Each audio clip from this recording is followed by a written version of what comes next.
nos trouxe esse mapa estratégico ali, que é o que tem nos balizado desde então. Então a gente está começando a trabalhar de forma organizada, né? Cada caixinha daquelas ali representa um objetivo que a rede tem, né? E uma linha de trabalho, e tudo que tem se feito desde então, desde o seminário do ano passado, a gente busca não fugir do que está escrito ali. Então, se devem lembrar que todo mundo participou desse planejamento, tanto as equipes, né, a nossa equipe, os nossos funcionários, as gestoras de Odilon, nossos associados, os coordenadores, né, e também tivemos contato com fornecedores, tivemos a opinião das nossas assessorias, né, tanto a contábil, quanto a jurídica, quanto a de marketing, que também ajudou a construir todo esse mapa, e isso é o que tem nos balizado, então, para nossas atividades. Né? Se vocês olharem, ali tem uma das caixinhas ali que fala em transformar a sede da rede em centro de apoio e recursos para as lojas. Então é um trabalho que a gente vem desenvolvendo, e muito do que vai se falar agora de manhã fecha exatamente com isso, com o que a loja, o que é importante a loja fazer nesse cenário atual, onde a gente está, de certa forma, sendo agredido por um novo formato de loja, que são os atacarejos, né? E por outro lado, nós temos todas as notícias apontando para que o grande diferencial é a loja de conveniência, ou aquela loja de bairro, ou aquela loja que praticamente 100% das lojas da Superútil estão inseridas nesse formato, que é a loja de vizinhança. Né? Então isso é importantíssimo. Vamos trabalhar hoje, né, muito essa questão do formato de loja, os diferenciais da loja de vizinhança. O atacarejo, a gente sabe que teve assim, um momento importantíssimo, onde começou a estourar alguns preços, né, e eles conseguiram pegar 2016, 2017, viradas de tabela, e fazer o nome em termos de preço, porque subiu o leite, eles conseguiam travar negociações, e no momento que subia o preço do produto, eles largavam no mercado um valor mais acessível. E isso nos complicou, porque a maioria das nossas lojas não trabalha com estoque. E às vezes não tem grana, não tem espaço, ou não tem volume para fazer esse tipo de operação. E então, de certa forma, fortaleceu o atacarejo.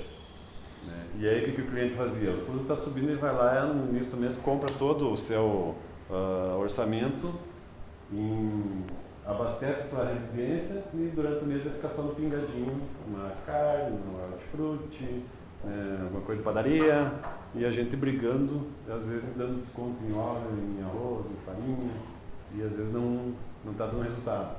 Então são questões estratégicas que a gente tem que começar a amadurecer. Qual é o nosso diferencial com relação a tudo isso? Como competir e vencer concorrentes poderosos, né?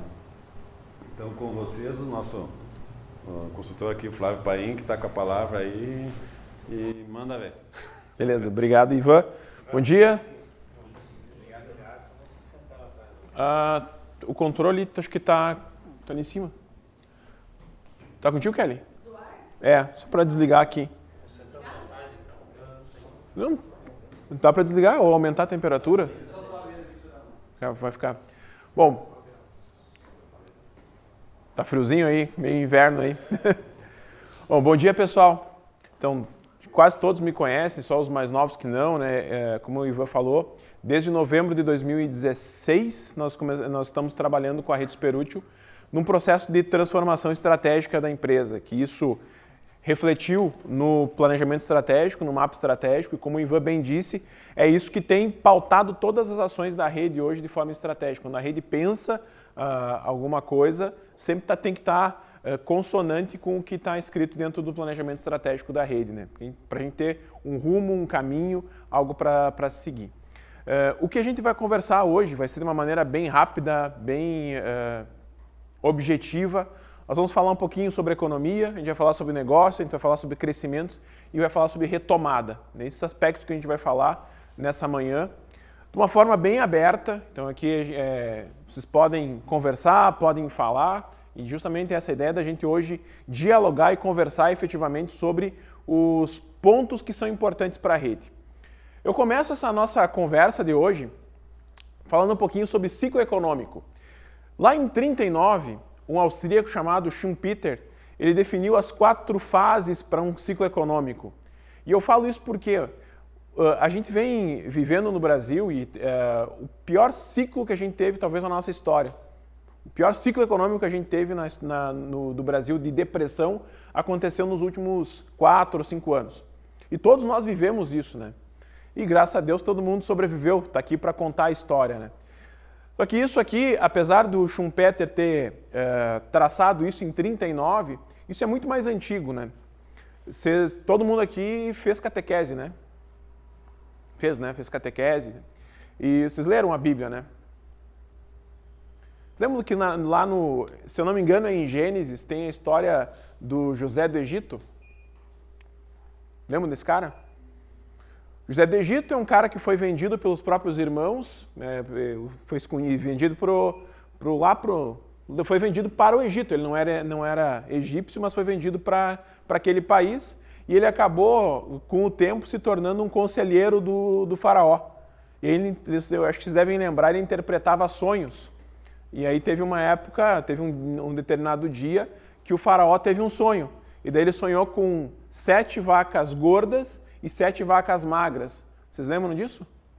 Dessa história? Vocês estão precisando ir na missa, hein?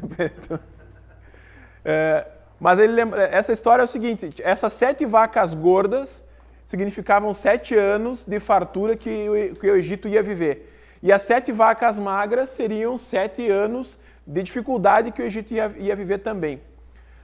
Vocês lembram qual foi a recomendação que o José do Egito mandou que o faraó, quais eram as providências que ele devia tomar? Que eles tocassem produtos.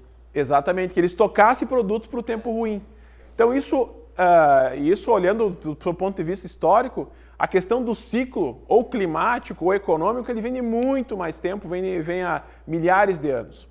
Não isso a gente não pode ser pego de surpresa com o que acontece agora, com esse ciclo que aconteceu.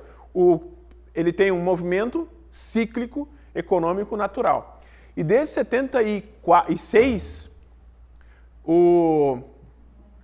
a pomba conseguiu bater no vidro ali, né? Desde 74, mais ou menos, o FMI e o Morgan Stanley, que é um banco de investimentos muito famoso, começaram a medir os ciclos de Schumpeter, que são ciclos curtos. E esses ciclos eles vão sendo medidos a cada começo, início, meio e fim dele. E a gente tem uma média de 6,2 anos de ciclo econômico de expansão ou inflexão global em todo o mundo. O que eu quero dizer com isso? A economia é cíclica, a economia vai crescer e vai diminuir, como sempre aconteceu. O que nos vai fazer com que a gente permaneça no mercado é a forma com que a gente lida com esse momento de expansão e esse momento de inflexão. Obviamente, em momentos de crise econômica, como aconteceu agora, atacarejos, o modelo de atacarejo, por exemplo, que é o nosso exemplo aqui, ele explode por ter um modelo de preço baixo, né? Isso deve, obviamente, mudar à medida que a gente tiver uma retomada melhor da economia. Mas, trazendo um pouquinho mais de ideias também, lá pelos anos 1910, 1920, surgiu um russo chamado Kondratiev.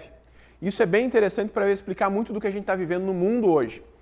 Esse russo, na verdade, o maior difusor, inclusive, das ideias deles é o próprio Schumpeter. Esse russo, ele entendeu que o mundo vive grandes ciclos entre 40 e 60 anos, que são ciclos de inovação. E ele começou a traçar isso lá nos anos 1800, quando a gente tem aqui o invento do tear de algodão, que começa a ter uma revolução nas roupas. As pessoas começam a ter as roupas de uma forma mais acessível, a construção disso de uma forma mais prática, rápida e consegue, inclusive, baratear preço. E a mesma coisa, tem um processo de prosperidade, de recessão, de depressão e de voltar a desenvolver. Esses ciclos de Kondratiev são ciclos de mais ou menos 40 até 60 anos. O Kondratiev 1 é esse ciclo primeiro da máquina de algodão, Depois, lá por 1850, a gente tem a estrada de ferro surgindo no mundo, e isso encurtando distâncias, revolucionando o mundo à sua maneira. Isso vem mudando. Lá por 1900, a revolução da engenharia elétrica e da química. 50 anos depois, mais ou menos, entre 40 e 50 anos, os petroquímicos, que são todos os plásticos, tudo que envolve o petróleo e o químico junto, e os automóveis, até mais ou menos 1990, tendo o seu auge e depois começando a diminuir um pouquinho de velocidade. O momento que a gente vive hoje, que começou lá em 90, começou lá devagarinho, é o momento da tecnologia e da informação. Hoje a gente vive num momento em que o mundo está se revolucionando tecnologicamente, cada vez mais a gente tem tecnologias novas, a gente vê isso muito fácil na nossa região, que é uma região produtora de grãos principalmente, a gente vê o quanto a tecnologia revolucionou a agricultura, e isso vem também para outros mercados, inclusive o mercado de supermercados, para modificar tudo. O mundo está mudando muito rápido nessa questão de tecnologia e de informação. Isso é importante também que a gente lembre e traga para o nosso contexto que essa revolução tecnológica é tão grande que hoje quem detém a informação é o cliente. Nós não temos mais somos os donos da informação. O cliente chega na nossa loja sabendo tudo sobre o produto que ele quer. Hoje ele pega um telefone, ele conhece todos os tipos de corte de carne, ele sabe qual que é o corte mais nobre, o corte menos nobre, ele sabe se ele vai fazer aquele churrasco dele com carvão ou com lenha, então ele consegue ter isso de uma maneira muito mais fácil, muito mais rápida do que antigamente. Todos aqui usamos tecnologia de alguma forma. Tanto que aqui hoje a gente inclusive está fazendo a primeira experiência do Superútil em gravar um evento da rede para depois a gente poder replicar isso mais à frente. É usar a tecnologia sempre a nosso favor. Outra coisa que eu preciso dizer para vocês, e a gente sempre costuma reclamar da economia, do governo, do cliente que não vai na loja, mas eu preciso trazer uma frase que é lá de 1940 mais ou menos, de um cara chamado Napoleão Hill. Ele escreveu um livro chamado Quem Vende Enriquece, que é muito bom e eu recomendo inclusive a leitura. Ele diz isso, ó: as causas do seu sucesso ou do seu fracasso não estão à sua volta, estão dentro de você. Isso é bem forte, eu sei que é bem forte mesmo e às vezes é até ruim de ouvir, mas é verdade. Na verdade, a gente sempre procura culpados nos outros. Quando a gente bate um carro, por exemplo, a gente diz, a culpa não é minha. Nunca o cara é o culpado, é sempre o outro que é o culpado. É que nem Grenal, né? No Grenal, por exemplo, quem perde, é sempre por culpa do outro lá, ou foi o juiz que fez alguma coisa errada, enfim. Nunca foi porque tu jogou mal. Sempre tem algum culpado nisso. Só que a gente precisa ter um pouquinho de humildade nos nossos negócios e entender que as causas do nosso sucesso ou do nosso fracasso não estão à nossa volta. Eu botar a causa do meu fracasso, botar a culpa que eu estou indo mal no meu concorrente, botar a culpa no cliente e não fazer nada em relação a isso, o resultado disso vai ser o fracasso. Eu vou estar parado, estático. Tem uma frase que é atribuída ao Einstein, na verdade não se tem certeza que foi ele que disse isso ou não, mas ele diz que insanidade é você esperar resultados diferentes fazendo a mesma coisa. Isso é bem profundo e também é forte, né? Se eu quiser resultados diferentes, se eu quero ter coisas novas para o meu negócio, se eu quero ter resultados diferentes, vender mais, ter clientes novos, aumentar meu ticket médio dentro do negócio, se eu fizer a mesma coisa que eu faço anteriormente, o que eu vou ter? O mesmo resultado. Mesmo resultado. Eu preciso me adaptar, eu preciso modificar algumas coisas. Porque a gente falou ali, o mundo está vivendo uma transformação tecnológica. Quem aqui fez curso de datilografia? Eu fiz. Serve para quê hoje? Se a gente não continuar se atualizando, se a gente não continuasse indo atrás de informação tecnológica, entendendo como é que ia estar fora do mercado. Bom dia, sejam bem-vindos. Obrigado. Desculpe a demora, mas involuntária. Tranquilo, tranquilo. Então, gente, as causas do sucesso de vocês ou do fracasso de vocês estão dentro de vocês e não à sua volta. Lembrem disso. Dentro desse contexto, A gente já falou disso algumas vezes dentro da rede e eu gosto de repetir, e porque é bem importante. Pensem nisso no negócio de vocês. A gente tem 3 formas de interagir com o mercado. 3 formas. Ou agir como um dinossauro, que é aquele negócio, aquele supermercado que é negativo, que não reage às mudanças no mercado, não reage à concorrência, não se adapta e não inova. O resultado desses negócios vai ser sobrevivência no curto prazo. Vai sobreviver, vai voar, vai garantir um pouquinho de tempo de permanência em função da inércia, mas vai chegar um tempo que ele vai ser extinto, vai ser consumido pelos outros, vai minguando, vai diminuindo a receita e vai ser extinto como um dinossauro. Tem outro modelo, que é ser neutro, como um camaleão. O camaleão é aquele bicho que se adapta, né, se camufla, ele se transforma à medida que o cenário em volta dele se modifica. O teu negócio pode ser isso, que ser um negócio que reage e se adapta. O resultado vai que ele vai sobreviver no longo prazo de uma forma mais estagnada, mas vai sobreviver. Na verdade, a maior parte das empresas brasileiras que sobrevivem está aqui, em ser neutro, em se adaptar e reagir às mudanças de mercado. Agora, o que eu proponho, que a gente sempre provoca vocês nas reuniões de rede, é justamente para que a gente seja o Homo sapiens, aquela empresa, aquele negócio que reage às mudanças do mercado, que se adapta ao novo e que inova, traz coisas novas. A gente está vivendo, como a gente falou antes, o Contradiev 5, onde a gente tem, voltando ali, a informação e a tecnologia como revolução. Então nós precisamos acompanhar essa mudança, acompanhar as mudanças de comportamento das pessoas. As pessoas estão mudando o seu comportamento. 5 anos atrás, ninguém tinha telefone, ou muito pouca gente tinha telefone de tela sensível ao toque. Hoje todo mundo tem, todo mundo acompanha o mundo via o telefone. A gente precisa acompanhar isso. Então, preciso, para sobreviver no longo prazo, reagir, me adaptar e inovar, trazer coisas novas, experiências novas. Está aqui ainda o exemplo do Steve Jobs. Esse cara morreu em 2011 e o negócio dele, que ele deixou, continua gerando lucro, continua gerando resultado, porque a empresa que ele tem é absolutamente inovadora. Se a gente reage, se a gente se adapta, se a gente inova, a gente vai mais além do que os outros conseguem ir. Nós temos, e trazendo aqui nesse comecinho de conversa, um pouquinho de base teórica para a gente interagir, nos dar mais argumentos, porque a gente vai, isso aqui, essa manhã, não é simplesmente uma palestra, nós vamos efetivamente conversar e discutir coisas da rede um pouquinho mais à frente. Nós temos 8 estratégias de marketing de crescimento para economias de crescimento baixo, como é a economia brasileira.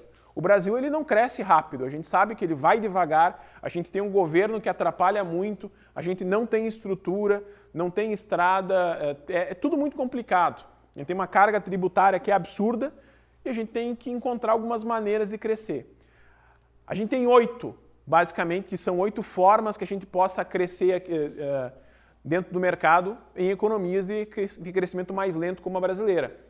A primeira delas é meio óbvia, aumentar a participação de mercado, ou seja, ter mais clientes, ter mais gente comprando. A segunda, desenvolver clientes e stakeholders engajados. Depois a gente vai falar melhor delas. Lembrando que stakeholder, a gente vai explicar isso melhor depois, stakeholder é todo interessado no teu negócio. Criação de marcas poderosas, depois inovação em novos produtos, serviços e experiências, expansão internacional, fusões, aquisições, alianças, cultivo de uma reputação notável em responsabilidade social e parcerias envolvendo governos e ONGs. Nós escolhemos alguns caminhos para ajudar a Superútil a crescer e os seus associados também. Primeiro me cabe explicar o que é um stakeholder, que é bem importante que se entenda bem o que é isso, porque isso é bem importante. Stakeholder é todo interessado no teu negócio. Ou seja, primeiro deles são os clientes são interessados no teu negócio porque compram. Pois, os funcionários, isso é muito importante que vocês entendam que os funcionários são stakeholders e são interessados no negócio. Vocês conhecem Starbucks? aquela cafeteria mundialmente famosa, a maioria conhece, nem todo mundo vai. O que faz com que a Starbucks consiga ter o mesmo, ter uma notabilidade, uma notoriedade tão grande no mundo inteiro? Um processo bem feito no mundo todo. Uma cafeteria da Starbucks em Seattle, nos Estados Unidos, entrega o mesmo produto, ou muito similar, o mesmo produto em São Paulo. Tanto lá em Seattle, em São Paulo, a mesma coisa na Europa. Para isso, eles precisam de um processo. Mas uma cafeteria, usando esse como exemplo, é serviço. O supermercado também não é muito diferente. Serviço envolve gente.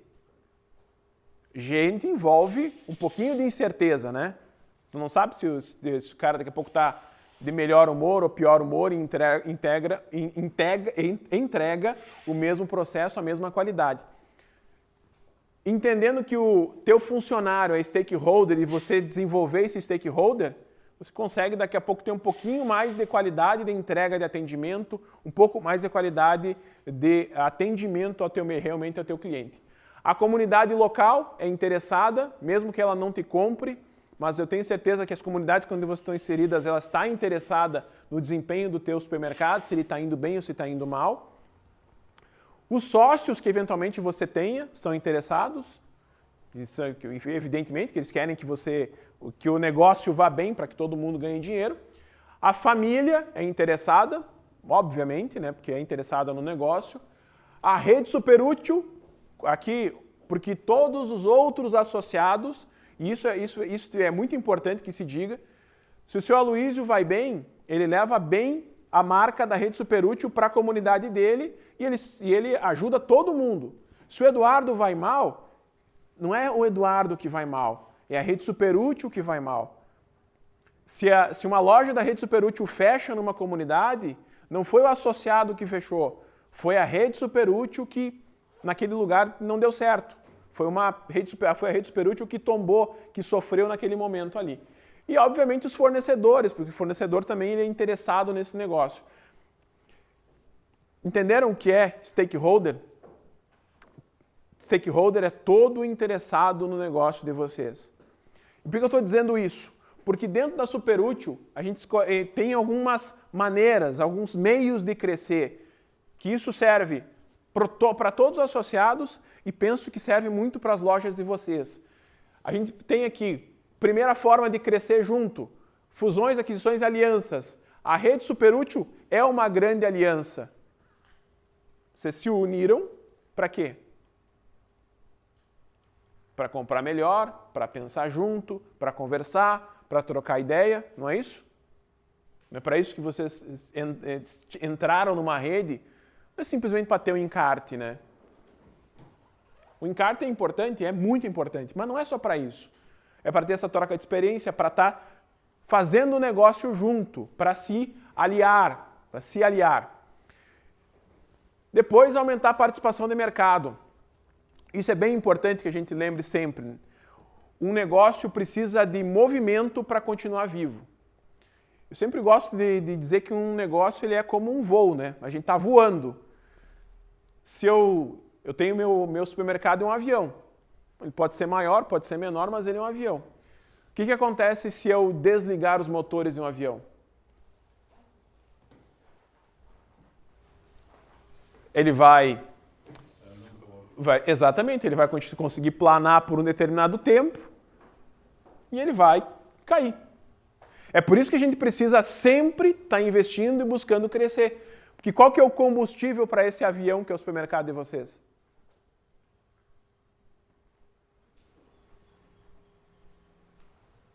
Imaginem, vamos lá. Vou fazer a pergunta e eu vou tentar nessa linha. Se a gente perguntando aqui é resposta aí, tá? Essa é a ideia, um diálogo. Se meu supermercado é um avião, olha lá, imagina o supermercado de vocês com um avião lá voando.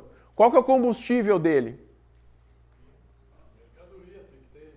É venda, né? Principalmente venda, porque eu preciso que isso gire, né? Venda é dinheiro entrando ali para que faça o negócio movimentar. Se eu parar de vender, o que acontece? você foi. Você foi. Por isso que a gente precisa aumentar sempre a participação de mercado. Isso entra rede Superútil, como marca, como guarda-chuva, e entra o supermercado de cada um. Vocês precisam ter esse ímpeto, essa vontade de continuar conquistando o cliente, porque se não continuar conquistando o cliente, evidentemente vai chegar um dia que vai parar e, bum, cai.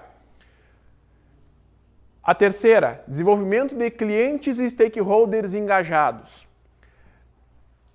Como a gente vive um momento de absoluta transformação do pensamento, do modelo de pensamento das pessoas, é muito importante que a gente desenvolva um cliente interessado, um funcionário principalmente interessado.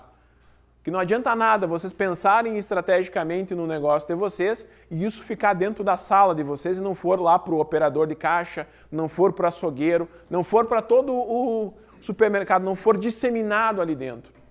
Não adianta nada você pensar no teu negócio de uma maneira estratégica, pensar em crescimento, se a tua família não acompanhar, não estiver junto, não estiver pensando também dessa forma. É desenvolver clientes e stakeholders engajados. Pedir que o cliente te indique, pedir que o cliente continue falando do teu negócio, ou seja, trazendo os amigos. A gente vai falar um pouquinho melhor isso mais à frente.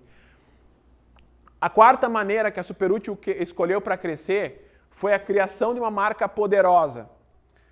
Todos se uniram em função de uma marca. E é muito importante que a gente entenda isso, né?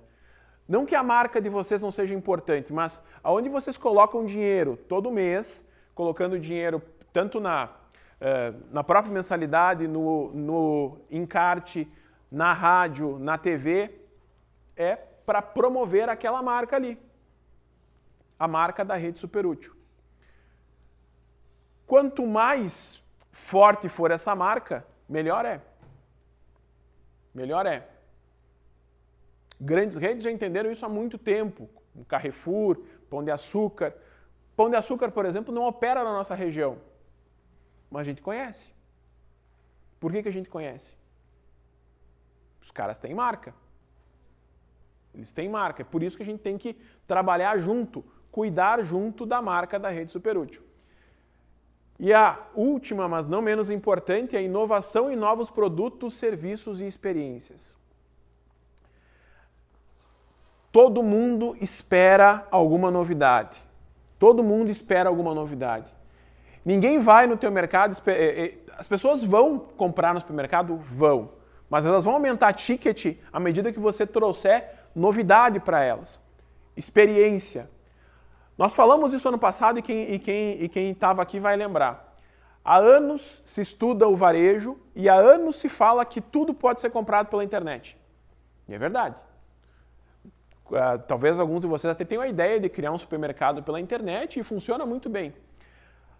E tem a Feira de Nova York que há anos ficou dizendo, por muitos anos, o varejo vai acabar, o varejo físico vai acabar. Vocês já não ouviram isso? Várias vezes. E não acaba? Por que o varejo físico não acaba? Porque as pessoas querem ter a experiência de compra. As pessoas querem sentir, elas querem se conectar. E esse é um grande... Enquanto está todo mundo indo para a tecnologia, tem também uma tendência de muita gente ir para o contato, que é o meio que a gente tem que falar. Tem uma tendência muito forte no mundo, que principalmente vem lá muito dos Estados Unidos, que é o One Tech, One Touch. Tudo está indo para a tecnologia, né? One Tech é um toque, uma tecnologia, todo mundo quer ter tudo no celular, tudo no tecnológico, ter drone entregando mercadoria. Só que qual que é a contramedida a isso? É você ter o contato, o toque, o One Touch. Odilon? Até dar um exemplo sobre isso aí, por enquanto ainda não se tem isso na internet. Eu trabalhei numa empresa, fez todo um projeto de uma loja, cujo dutos saíam em partes da loja ligados à padaria. Então, que fazia um pão de queijo, e aí faz isso que está sendo, estimulava o consumidor a entrar na loja um pãozinho de quente, né? Pãozinho de queijo quente. Quem não vai ter um apetite para comprar ou uma cuca, ou até um panetone, por exemplo? Então, isso é o que tu realmente está falando. Estímulo. Uhum. Em breve talvez a gente até tenha algum formato nesse sentido, do aroma Sim. do produto. É Não diferente. duvido, Uhum. não duvido, porque está avançando. Mas isso na loja é muito importante, estimula o consumo e na presença do consumidor, entre outras tantas técnicas de marketing. Mas essa aí eu achei muito interessante, é uma coisa que marcou muito. E isso é imprescindível, que a gente invista na experiência, no serviço e no produto. E isso cruza, ou se relaciona diretamente com desenvolver um stakeholder engajado. Porque começa do simples. Eu ter a minha loja organizada, não ter, por exemplo, fruta estragada à mostra para o cliente. Ter limpeza, enfim. Aí vocês conhecem muito melhor a sua operação do que eu. Mas eu preciso integrar isso. Se eu não tiver os meus clientes internos, os meus stakeholders, meus funcionários, por exemplo, interessados, ajudando, não adianta. Sei que todo mundo aqui já deve ter ido no estádio, ou lá na Arena, ou no Beira-Rio, preferencialmente no Beira-Rio, né? Mas apesar da nossa má fase. Mas vocês devem lembrar lá que nos estádios se pede que a torcida jogue junto, não é? Tu pede lá que a torcida apoie, que ela não jogue objetos do chão, que ela não invada. A torcida, ela não joga fisicamente dentro do campo, né? Mas ela é interessada, ela é um grande stakeholder. Lembrem disso. Quem torce por vocês? Quem pode ajudar vocês? Até mesmo com ideias. Eu, por exemplo, como prestador de serviço para a Rede Superútil, sou absolutamente interessado que vocês se desenvolvam, cresçam. É a mesma coisa a comunidade local que vocês estão. E lembrem muito disso, nós precisamos pensar muito em inovar em novos serviços, novas experiências, inclusive para tentar manter o cliente mais tempo dentro da loja. Entrando um pouquinho mais na questão dos supermercados. Qual que é o cenário nosso de supermercados no Brasil como um todo? A gente tem 89 mil lojas no Brasil, de diversos formatos, de todos os formatos, de loja de vizinhança, atacarejo, hipermercado, supermercado. Em 2016, que é o último dado que a gente tem completo, o setor todo faturou quase 384 bilhões. Isso representa 5,4% PIB, 5,4% do PIB nacional. Bastante coisa, bastante coisa. 51% do total das lojas no Brasil, 51% dessas 89 mil, são lojas de vizinhança, que são o formato da Rede Superútil, que são o formato de vocês. Mais da metade das nossas lojas no Brasil inteiro são lojas de vizinhança. Como o Ivan até falou no começo, as lojas de vizinhança crescem e o atacarejo cresceu com a crise. Essas duas coisas são dois fatos inegáveis. A loja de vizinhança vem crescendo e o atacarejo cresceu com a crise. O resultado que a gente tem desses grandes dados, e óbvio que a gente poderia ficar o dia inteiro aprofundando eles aqui, a gente tem um mercado hipercompetitivo. Nenhum de vocês está sozinho no mercado, né? Ou tem alguém aqui que está sozinho, vende sozinho, não tem um outro supermercado lá em volta? Não tem, né? Até mesmo alguns de nós aqui competimos uns com os outros, e é natural que isso aconteça. A gente vive um mercado hipercompetitivo, e essa é uma tendência cada vez maior. Só que, como é que a gente sobrevive num mercado hipercompetitivo?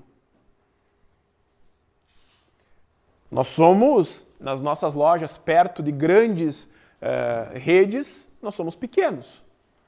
Como é que o pequeno sobrevive em relação ao grande? Não é sendo mais forte, mas sendo mais esperto. Sendo estratégico. Sendo cirúrgico nas suas ações. É importante, inclusive, que a gente se situe um pouquinho. Esses dados aqui são da Abras e são da Agas. São os nossos principais players na região, que têm os dados abertos e que a gente pode ver. Na região de atuação da Superútil. A gente tem o Carrefour, que tem a atuação mais próxima a nossa em Caxias, que fatura 49 bilhões por ano em 349 lojas, a média por loja de 140 milhões por ano e 11 milhões por mês. E aí vai indo aqui, o Comercial Zafari, que está aqui na nossa região, 491 milhões, média de 2,2 milhões, inclusive inclui Stock Center nisso. O Master Sonda, que está lá em Erechim, são 452 milhões, mais ou menos 3 milhões e 700 por loja, média. Aí tem aqui o Coqueiros, que está ali em Carazinho, Economia, a Cooperativa Santa Clara, que está inserida em algumas regiões nossas, fatura mais ou menos 1 milhão e 200 por loja. Cotriel, que está inserida em algumas lojas, que é uma região que a gente está, Cotrizal, Coagrisol, todas estão aqui e esse dado depois está disponível para que vocês peguem. E a gente tem aqui o dado da Superútil, que a gente tem uma estimativa que nós faturamos 250 milhões todas as lojas. Essa é uma estimativa que por essa média a gente faturaria por loja 380 mil por mês. Só que a gente sabe que essa média, na verdade, ela é bem burra, né? Porque tem loja que fatura muito mais que isso e tem loja que fatura bem menos que isso. E isso faz com que a gente precise atualizar as informações que nós temos da rede. Pedir para que vocês vão passando. Andrei, passe aqui para nós. A gente tem aqui um levantamento de informações comerciais da rede. A gente vai ter o nome do estabelecimento, a cidade, o núcleo que vocês estão, o valor mensal da loja, a venda mensal, o número de checkouts, a área de vendas, o número de funcionários que vocês têm, exceto familiares, e o número de colaboradores, incluindo familiares. E depois a gente pede que uma coisa bem importante, o quanto que vocês vendem por cada modelo, por cada meio, por dinheiro, por cartão, por cheque, por voucher. E depois só se vocês aí embaixo ali, se vocês são responsáveis sozinhos pela operação de loja, se com mais gente, se com um profissional contratado. É bem autoexplicativo, bem tranquilo ali o que, como se preenche. Vou entregar aqui para o senhor Luiz, que nem distribui para nós aqui, senhor Luiz. Por que isso está aqui, gente? E é importante a gente aprofundar isso aqui e discutir um pouquinho. Nós, como rede, e é isso aí, está aqui o Odilon que não me deixa mentir, a gente sempre vai ter, apesar da gente ter aqui 55 lojas, a gente sempre vai ter um pouco de dificuldade para competir, como, por exemplo, com o Comercial Zafari, por uma coisa muito simples. A gente tem aqui esse valor de 250 milhões, que é um valor estimado. A gente tem aqui, eles têm aqui 18 lojas, onde tem um faturamento de 2,2 milhões. É certo que todas as vezes em que eles forem comprar, o poder de barganha deles vai ser muito maior que o nosso. A gente não pode ser infantil em achar que nós vamos ter o mesmo patamar de compra, por exemplo, também que o Master Sonda, que tem lá um faturamento médio de 3 milhões e 800. Vamos dar um desconto lá que seja de 3 milhões cada loja. É 10 vezes o que a gente, na nossa melhor estimativa, está dizendo. Isso é uma coisa que a gente precisa admitir. A gente não vai conseguir comprar tão bem quanto eles, é óbvio. Mas a gente consegue pensar estrategicamente melhor do que eles. Esses são dados que são importantíssimos e que vão estar à disposição de vocês, porque a hora que vocês quiserem olhar, e vocês já têm ele. Tem eles na revista Supermercado Moderno, tem eles no site da Abras, tem eles no site da Agas. Observem isso, pensem nisso, porque isso é informação importante no mercado. Como é que a gente combate essa gente que sempre é maior, tem mais volume, tipo, a gente tem dificuldade que as cooperativas estão chegando mais perto, as cooperativas têm um poder de barganha maior por ter o associado como cliente. Como é que a gente compete com eles? A gente começa, como a gente falou antes, a gente tem que ter inteligência. Não nos basta, não adianta a gente querer tentar bater num cara mais forte do que nós, a gente precisa ser mais esperto, como o Davi contra Golias, sendo bíblico como a gente está sendo hoje. Ele foi estratégico, foi lá, pegou as pedrinhas dele, três pedrinhas, girou a funda e acertou na cabeça. Preciso, mortal. Foi isso que o Davi fez contra Golias. O que a gente precisa fazer para que isso aconteça nas nossas lojas? Primeiro, entender o mercado. A gente tem uma pesquisa na América Latina que diz o seguinte: 68% dos latinos, que aí somos nós, brasileiros, argentinos, chilenos, peruanos, colombianos, 68%, ou seja, quase 7 em cada 10, preferem fazer compra perto de casa. Isso é bem importante que a gente lembre sempre. O cliente prefere fazer compras perto da casa dele, para que ele possa ir a pé, que ele tenha daí conveniência, que ele possa até mesmo estacionar o carro dele.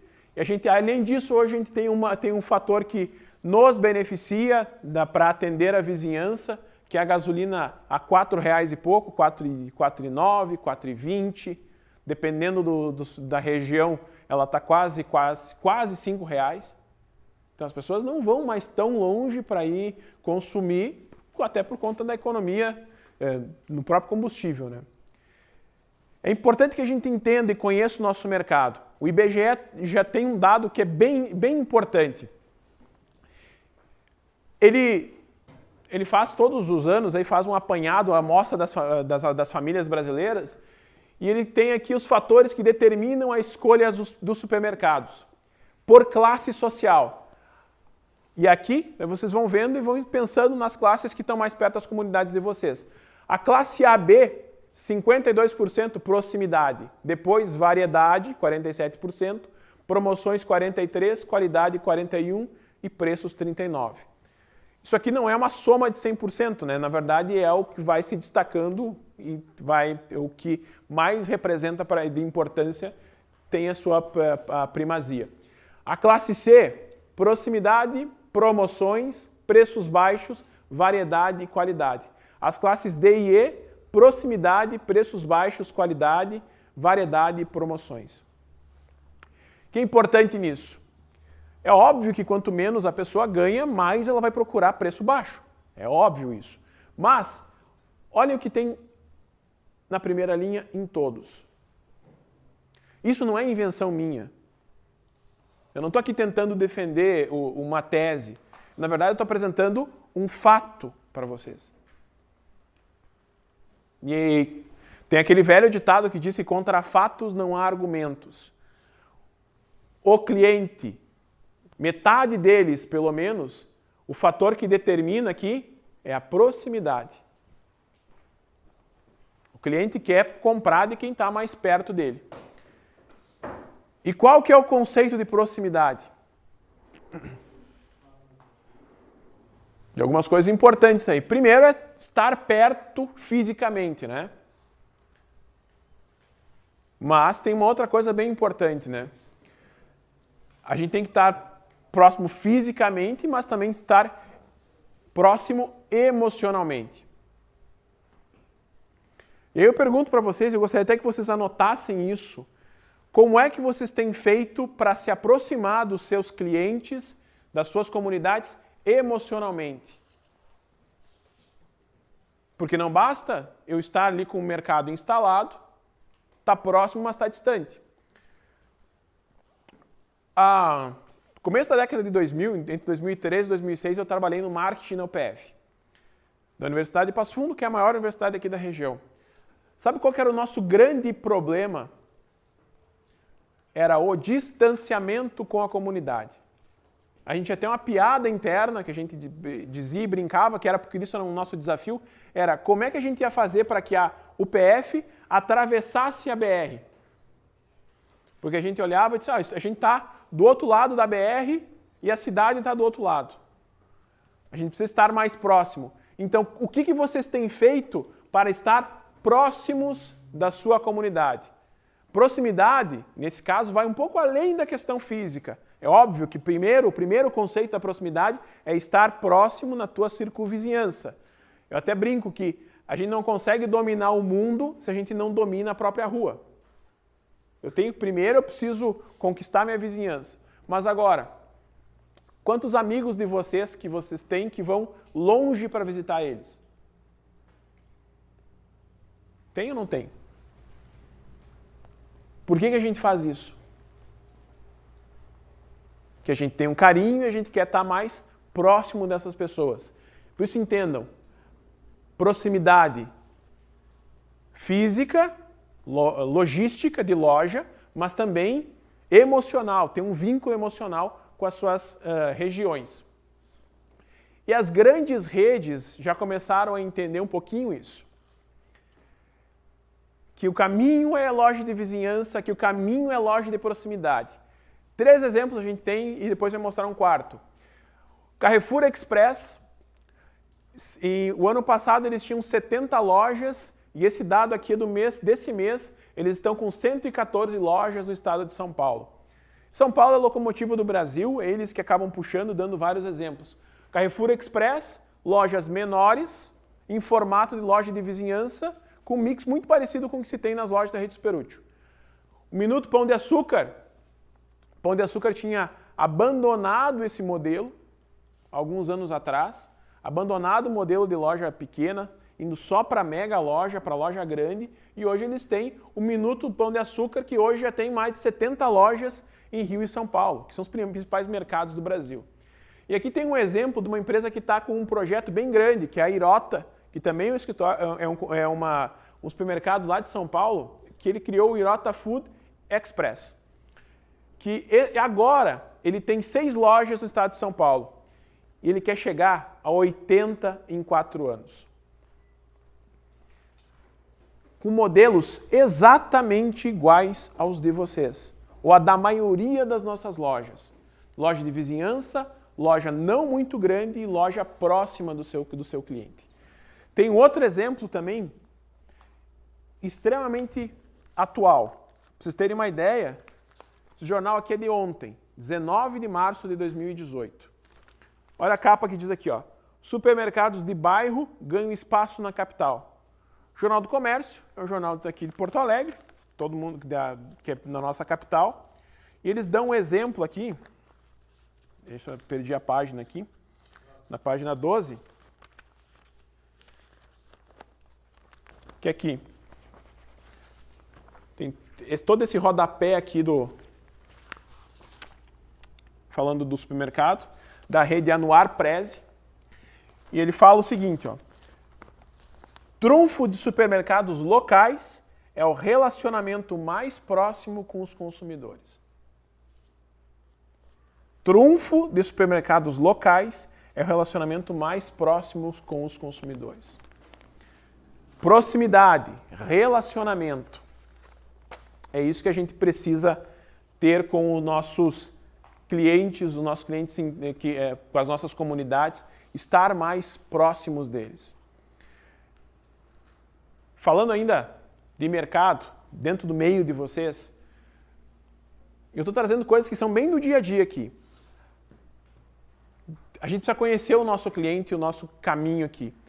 Tem uma pesquisa lá do Popeye, que foi em 2012, mas o Popeye é uma instituição que faz pesquisa para supermercados, no meio supermercadistas e em outros varejos. E eles conseguiram entender os perfis de pessoas que compram dentro das lojas. E são basicamente 4. Primeiro, o cara que é apressado, o cliente que é apressado, que ele chega querendo comprar tudo muito rápido. Depois o explorador, que é aquela pessoa aquele consumidor que vai explorar a loja, que vai procurar, que vai tentar descobrir os tesouros dentro da loja.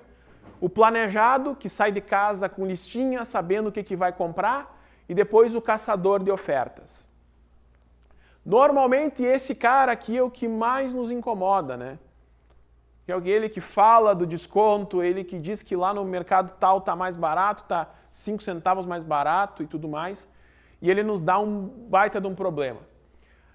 A gente tem 22% do total de shoppers, que shoppers é um conceito em inglês, aqui a gente deixou ele porque às vezes confunde o comprador com o comprador de comprar o produto do fornecedor, né? A gente quer deixar bem claro aqui que esse é o cliente. 22% total dos teus clientes são esses caçadores de oferta. 100 menos 22 dá 78, né? Então, 78% dos meus clientes não são caçadores de desconto. Isso é importante que a gente lembre. O Odilon vai dar até risada quando a gente falar isso, né? Vocês já ouviram o Odilon falar em alguma vez do princípio de Pareto, né? Em alguma reunião. O princípio de Pareto diz que 80% dos teus problemas, 80% vem de 20% de causas. E normalmente é isso, né? 80% do teu estresse com o cliente, de reclamação, de encheção de saco com o cliente, vai vir desses 22% de caçadores de ofertas. Os outros, apressados, exploradores e planejados. Eu preciso me relacionar com todos eles, evidentemente, mas eu preciso entender o que é. Preciso entender como é, o que vem na minha loja, o que vem na minha comunidade que me cerca. O mesmo Popeye Shopper Engagement Study, que é um outro estudo americano, ele diz que 76% dos consumidores fazem suas decisões de compra depois de entrar na loja.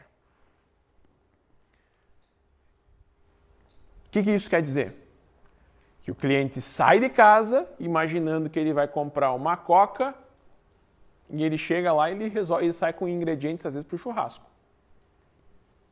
Mas acontece comigo. Esses dias eu estava em casa e fui no mercadinho que é do lado de casa comprar café. Era um sábado de tarde. Cheguei no mercado, peguei o café, e foi uma compra quase irracional. Eu economizei no café porque eu comprei um sachêzinho de 50 gramas, que eu não quis, que eu achei que o de 200 estava muito caro, mas daí eu comprei carne, carvão, todos os ingredientes para um churrasco, mais cerveja, refri, porque me deu vontade de fazer um churrasco quando eu estava dentro do mercado. 76% dos consumidores fazem suas decisões de compra depois de entrar na loja.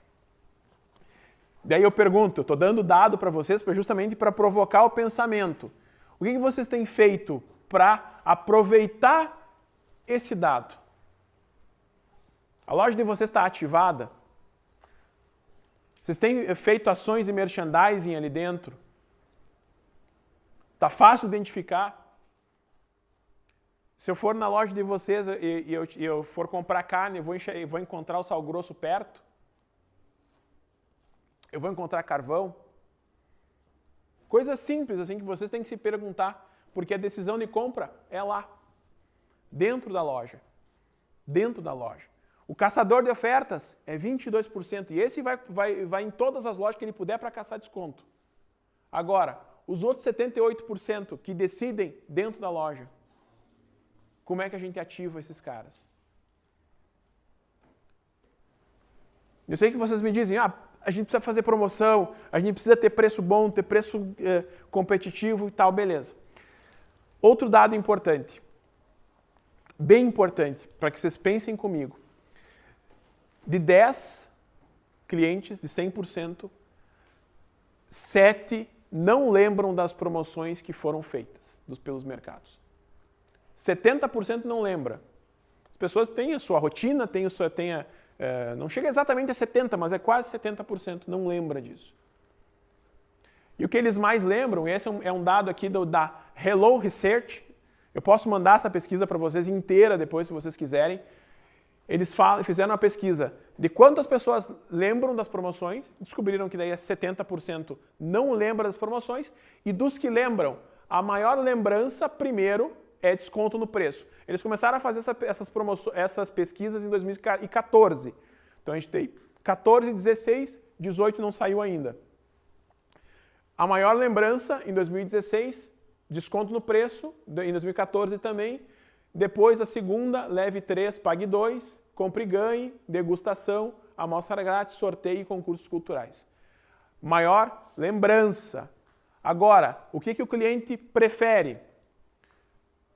Primeiro, é óbvio, mas veja que o percentual diminuiu. Primeiro, ele lembra do desconto, entre os que lembram, entre os 30% que lembram. Desconto é o que mais lembra, e depois, leve 3, pague 2 e outros do gênero. Quando o cenário, em 2014, que era um cenário um pouco melhor da economia, a gente tinha 25% dos que lembrando de promoções, leve 3, pague 2. Por que eu estou falando isso? Isso é o tipo de inovação que a gente consegue ter uma maneira muito simples no negócio, um pouquinho bem tranquila. Aqui, claro que no cenário com crise maior, o cliente não quer aumentar muito o desembolso. Mas é importante que a gente lembre que a gente está vivendo um momento de retomada da economia, em que aos poucos a gente vai conquistar mais e mais clientes e vai retomar a venda. E isso aqui é importante. Depois o compre e ganhe, que daí é 7%, o cliente já começa a não gostar tanto. Degustação, amostra grátis, sorteio e concursos culturais só 2%. Na preferência de promoção. Resumindo um pouquinho, o que a gente pode fazer para vencer na vizinhança? Isso é importantíssimo que a gente lembre, pense bem e converse bastante sobre isso. Primeira, atendimento personalizado e próximo. Todas as lojas da rede Superútil, salvo uma ou outra exceção, são lojas de vizinhança. São lojas que são de proximidade com o cliente. E eu reforço o conceito de proximidade. Proximidade não simplesmente de ser vizinho, mas estar próximo, estar junto da sua comunidade, fazer parte dela. Imaginem que a comunidade de vocês, e isso eu estou falando porque eu visitei muitas lojas de vocês, não sou uma pessoa que é tão estranha no ninho da rede Superútil. Eu não posso ter uma loja a mais. Imaginem vocês que o mercado de vocês, a vizinhança de vocês seja uma piscina. O supermercado não pode ficar fora dessa piscina. E às vezes eu vejo isso. O mercado, ele está lá fora da piscina, olhando os seus vizinhos se molhar, passar frio, enfim, dentro da água, ou se divertir, ou se molhar dentro dessa água. Eu preciso, na minha comunidade, me molhar, estar inserido dentro dessa realidade de tudo que acontece na minha comunidade. Conhecer o cliente pelo nome. Isso é extremamente importante. Isso é extremamente importante. Isso dá trabalho, eu sei que dá trabalho, mas eu tenho que perguntar o nome do meu cliente, saber do que ele gosta, saber o que ele tem feito. Se o cara é colorado, se o cara é gremista, se o cara tem filho, não tem, se o filho está indo para a faculdade, se ele planta, se ele trabalha como advogado, como pedreiro, o que for. Eu preciso conhecer o cliente pelo nome, entender os hábitos de compra dele. E supermercado é um dos negócios que consegue fazer com que isso aconteça de um jeito muito fácil. Vocês sabem, quando a gente assiste filme policial americano, os caras vão lá para investigar a vida de uma pessoa, elas vão no lixo delas, né? Já viram isso aí, né? Os caras vão lá no lixo e tudo mais. Vocês conseguem fazer isso antes do lixo. Porque o cliente foi lá e comprou. E ele está dizendo o que ele gosta no cupom fiscal.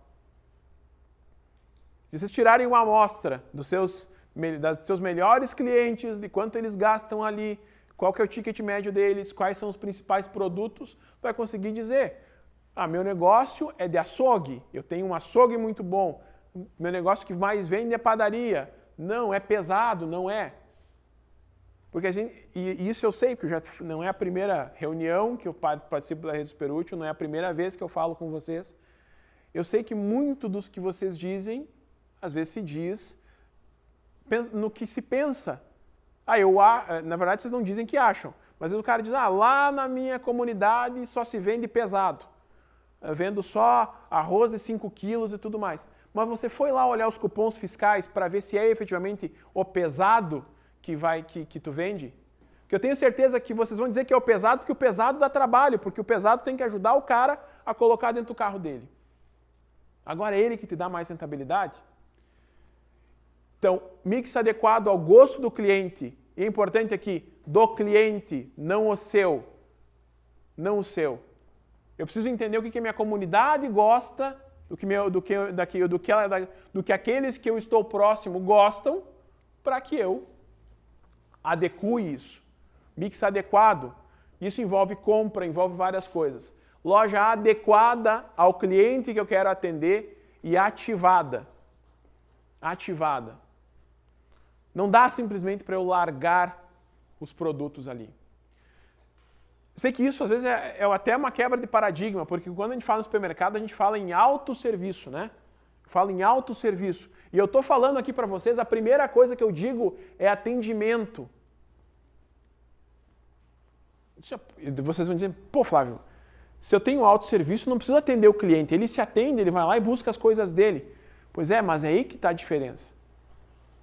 Vocês viram que o Carrefour, com todo o aparato que eles têm de estratégia, eles estão lá investindo numa ponta, no atacadão, com um atacarejo, mas do outro lado eles veem que o que mais vai crescer é a loja de vizinhança. Você acha que eles estão fazendo isso por acaso? Quantos Flávios eles têm lá? Melhores, na verdade, do que eu, inclusive. Conseguem ter lá junto com eles para pensar isso. E por que a gente não investe nisso? Não pensa nisso? No atendimento personalizado e próximo. E eu pergunto, voltando a outra coisa lá, como é que vocês vão fazer para que amanhã, quando vocês voltarem para suas lojas, os stakeholders, os interessados no negócio de vocês, os funcionários entendam isso, que precisam atender bem os seus clientes, atender bem a sua comunidade, a sua vizinhança. Depois, nenhum aqui não tem uma ordem, na verdade, né? Mas envolver-se com a comunidade, interagir com ela, entender as suas necessidades. Se a tua comunidade é cheia de crianças, por que não eu ter um espaço para absorver essas crianças dentro da loja, para que o cliente passe mais tempo dentro da loja? Se eu moro, se eu tenho uma comunidade que é cheia de cachorrinhos, de pet, por que não tem um espaço para os cachorros lá estacionarem lá, ficarem lá parados e ter daqui a pouco uma ração, uma água? Fala, Roberto.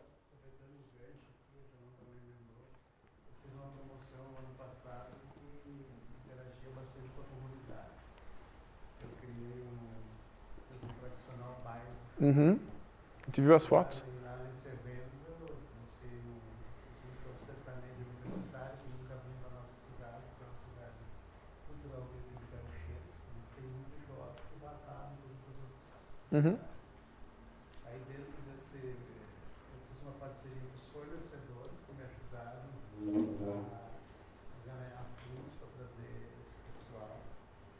E fiz uma promoção com sorteio, também consegui um fornecedor de sorteio, uma moto, bastante para eles, consegui com os fornecedores. E fiz sorteio para toda a comunidade, porque a comunidade participasse da festa. Uhum. E consegui envolver lá na comunidade todos os públicos.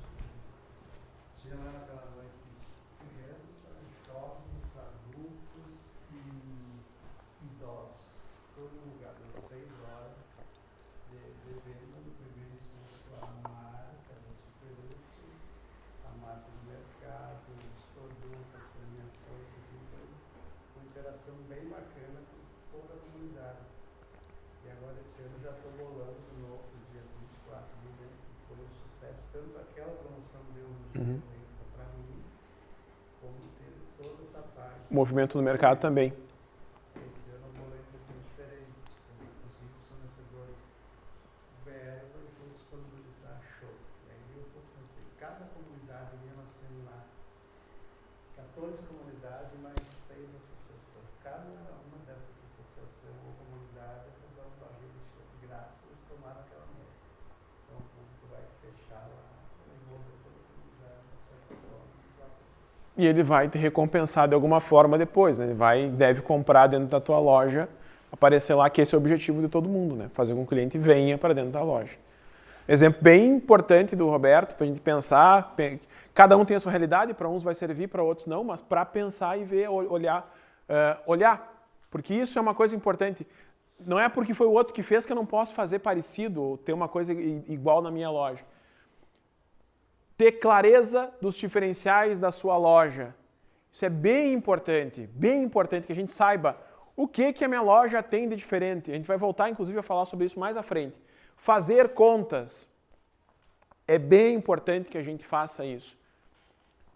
Ontem mesmo a gente estava falando na rede. Se eu tenho um markup de 20%, se eu tenho uma margem de 20% num produto, significa que eu vou ter 20% de lucro? Se eu compro a 10 e vendo a 12, Esses R$2 não significam 20% de lucro, porque nesses R$2 eu preciso pagar aluguel, folha, luz e por aí vai. Então, eu preciso fazer contas dentro da minha realidade. E por que eu estou dizendo isso? Porque ainda a gente vive numa realidade brasileira de olhar o preço do outro e fazer preço em função do outro. Sem olhar os nossos próprios custos, sem entender a nossa própria realidade. E ter estratégias claras e definidas para os seus negócios. Estratégias bem claras e definidas para os seus negócios. E isso aqui, gente, precisa ser replicado dentro da loja de vocês. Porque não adianta nada vocês terem a ideia e as pessoas que trabalham com vocês não entenderem. Se o cara que repõe, o repositor, não entender que a tua loja precisa ter o mix adequado, ele vai repor do jeito errado. Ele vai deixar furo dentro das gôndolas. E por aí vai, vocês conhecem muito melhor a realidade do que eu, óbvio.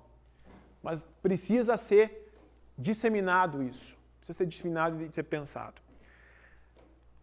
E aqui uma dica rápida aqui, em relação a 7 perguntinhas rápidas aqui, que vocês fazerem para o negócio de vocês.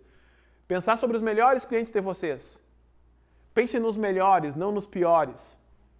O que faz o cliente de você ser melhor?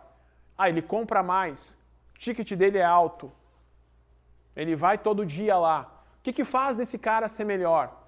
O que ele faz da vida? O meu cliente lá, né, o que me compra mais carne com margem mais alta, ele é fazendeiro, ele é médico, ele é advogado. O que ele faz da vida? No que ele trabalha? Qual que é o cargo dele? As qualidades dele? Ele paga no cartão, ele paga em dinheiro, ele tem filho, ele não tem filho, o que ele gosta efetivamente, né? Qual que é o problema deles? Basicamente, o que você resolve para ele? Teu melhor cliente, o que tu resolve para ele? O que ele está buscando? Ele busca preço baixo? Se você olhar o teu negócio e ver que teus melhores clientes buscam preço baixo, beleza, 100%, tenta baixar o teu preço ao que der. Mas se você olhar que os teus melhores clientes não querem preço baixo, querem atendimento, querem ter uma variedade de produto, querem ter um produto qualificado, tem que saber o que o teu cliente está buscando. Aonde mais eles procuraram resolver os seus problemas? Ou seja, quais são os teus concorrentes? Quem é que está à tua volta? O que eles fazem de bom? Por que não funciona no concorrente? Você tem que olhar para o teu concorrente e ver o que ele tem de bom e ver por que o teu concorrente está perdendo o cliente também, para ti, obviamente, não fazer a mesma coisa, não cometer os mesmos erros. Alguns atacarejos têm um efeito bumerangue, né? As pessoas vão lá, ele abre, ele conhece, mas ele não volta para a recompra. Eu sou um caso. Eu fui no Stock Center aqui em Passo Fundo, conheci, foi uma vez e disse, aqui eu não volto mais. Aqui eu não volto mais. Eu prefiro que eu quero ter alguns serviços. Eu não acho legal eu ter que ir lá carregar bombona de água para dentro do carrinho. Não acho legal eu ter que ficar fazendo força. Mas agora você tem que olhar os clientes de vocês. O que eles gostam? O que eles preferem? O que eu posso fazer por ele? Que serviço eu posso dar para ele? E como é que você pode... O que eles mais odeiam nos supermercados? Isso vocês precisam pensar com muita sinceridade. O que o cliente de vocês mais odeia no supermercado? Quando eu falo em consultoria, eu sei o que os meus clientes mais odeiam em consultoria. Eles não gostam que se cobre por hora, não gostam que fique enrolando, não gostam que não se envolva. E eu tento fazer bem o contrário. Estar perto, me envolver. Agora, no supermercado, o que o cliente não gosta? O que o cliente mais odeia? Como é que a gente descobre isso? Como é que a gente tem uma resposta a uma pergunta? Perguntando. Não tem jeito. Não tem jeito. Quantas vezes eu já coloquei questionários para vocês nas reuniões? Várias vezes. Por quê? Por que eu coloco os questionários às vezes em reunião? Eu quero saber alguma coisa. E isso é importante para alguma coisa que eu estou pensando na consultoria. Agora, quando vocês perguntaram para os clientes de vocês, pediram para ele fazer uma pesquisinha rápida, daqui a pouco vocês têm clientes no WhatsApp, se faz questionário, formulário eletrônico hoje, em 5 perguntas. Perguntar para ele, o que tu mais odeia no supermercado? O que tu não gosta aqui? Manda para ele assim, no WhatsApp, responde, manda para 5, 6, responde para mim o que vocês não gostam aqui, ou para 50, se for possível. Responde, não se identifica, só me responde. E a gente daí trata essa informação e diz, o que o cliente mais odeia aqui dentro de loja é a loja bagunçada, é não achar as coisas. E aí, a gente começa a transformar a nossa loja.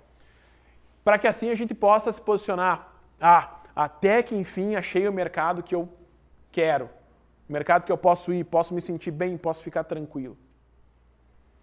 Para isso, tudo isso aqui a gente está falando para que a gente saiba quais são os nossos diferenciais. A rede tem os dele, a rede como um todo tem os seus diferenciais, que são para o consumidor final e para o associado. A gente tem aqui, no consumidor final, o atendimento feito pelos proprietários na maioria das lojas. Isso tem um lado bom e um lado ruim, né? Tem um lado bom, se vocês entenderem tudo que eu estou dizendo aqui, ou se 10% entender, vocês vão ver que vai ter uma transformação muito grande, que é essa ideia de proximidade, de estar próximo. Atendimento personalizado e diferenciado. Nós já temos isso, precisamos investir cada vez mais nisso. Vínculo emocional dos lojistas com as comunidades em que atuam. O que eu acho que falta é a gente, além do vínculo emocional em algumas comunidades, adotar a comunidade. Imagina que simpático seria se você adotasse o canteiro que está na frente da tua loja, se tu tem canteiro. Não esperar só pela prefeitura. Eu vou lá cortar grama, eu vou colocar uma lixeira ali. Essa lixeira aqui foi doada pelo mercado tal, rede Superútil. Cuidar da frente, cuidar do entorno, cuidar da comunidade. Quando você cuida, a comunidade retribui. A área de abrangência focada no atendimento das comunidades vizinhas à loja, a gente tem para o consumidor o encarte e a marca da rede Superútil. Esses são os nossos diferenciais como consumidor final. Para o associado, encarte e promoções em conjunto. A marca seria a última ou é por ordem? Não é por ordem. Não é por ordem. São os nossos diferenciais identificados. Não tem ordem aqui de importância nisso, né? Os associados, a gente tem o encarte, as promoções em conjuntos, a marca é a rede Superútil, a compra fracionada, porque se pode comprar qualquer quantidade, né, dentro da rede, condições comerciais iguais para todos, a logística pontual, a taxa de cartões, e é por isso que eu volto ali a dizer, a gente precisa fazer conta. Quanto de cartão eu tenho dentro da minha loja? Vocês aqui a gente perguntou antes, mas eu tenho que ter certeza disso. Porque assim tu vai saber quanto eu economizo dentro da rede, na taxa que a gente tem negociada com a Rede 100. A Rede 100, que ajuda a comprar com 600 lojas, e aí ajuda a gente a ter um volume maior e chegar mais perto daqueles grandes concorrentes que a gente falou antes, e a potencialização do retorno financeiro para o associado. Tem inúmeros casos de transformação de receita dentro da rede Superútil. E a pergunta que eu faço, quais são os diferenciais de vocês? Quais são os diferenciais das lojas de vocês? O que vocês fazem que ninguém faz? O que vocês, como loja de vocês, fazem pensando em cada loja, no avião de cada um aqui? O que vocês fazem que ninguém faz? O que vocês fazem que o outro não faz?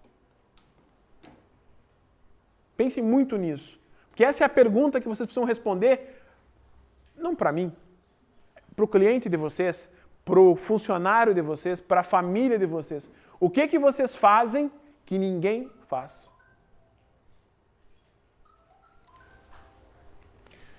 Dentro dos diferenciais, só para ajudar vocês a imaginar e lembrar disso, a gente entra com o composto de marketing.